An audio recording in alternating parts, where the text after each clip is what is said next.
ಇಲ್ಲಿ ನೆರೆದಿರುವ ಎಲ್ಲರಿಗೂ ಶುಭೋದಯ. ಇಂದು ನಾವು ನಮ್ಮ 76ನೇ ಗಣರಾಜ್ಯೋತ್ಸವವನ್ನು ಆಚರಿಸುತ್ತಿರುವಾಗ ನಮ್ಮ ರಾಷ್ಟ್ರವು ತನ್ನ ಸಂವಿಧಾನವನ್ನು ಅಳವಡಿಸಿಕೊಂಡ ಕ್ಷಣವನ್ನು ನಾವು ನೆನಪಿಸಿಕೊಳ್ಳುತ್ತೇವೆ. ಇದು ಭಾರತೀಯ ಗಣರಾಜ್ಯದ ಜನ್ಮವನ್ನು ಗುರುತಿಸುತ್ತದೆ.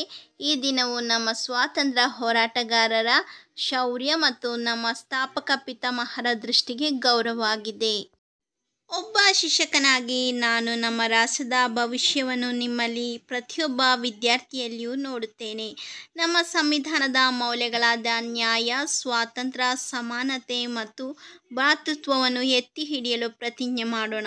ನೆನಪಿಡಿ, ನೀವು ಕೇವಲ ಭಾರತದ ಭವಿಷ್ಯವಲ್ಲ, ನೀವು ಅದರ ಪ್ರಸ್ತುತ. ಒಗ್ಗಟ್ಟಿನಂತೆಯೇ ವೈವಿಧ್ಯಮಯವಾದ ರಾಷ್ಟ್ರವನ್ನು ನಿರ್ಮಿಸಲು ಒಟ್ಟಾಗಿ ಕೆಲಸ ಮಾಡೋಣ.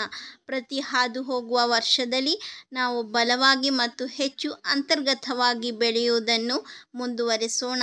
ಎಲ್ಲರಿಗೂ ಮತ್ತೊಮ್ಮೆ ಗಣರಾಜ್ಯೋತ್ಸವದ ಶುಭಾಶಯಗಳು. ಜೈ ಹಿಂದ್.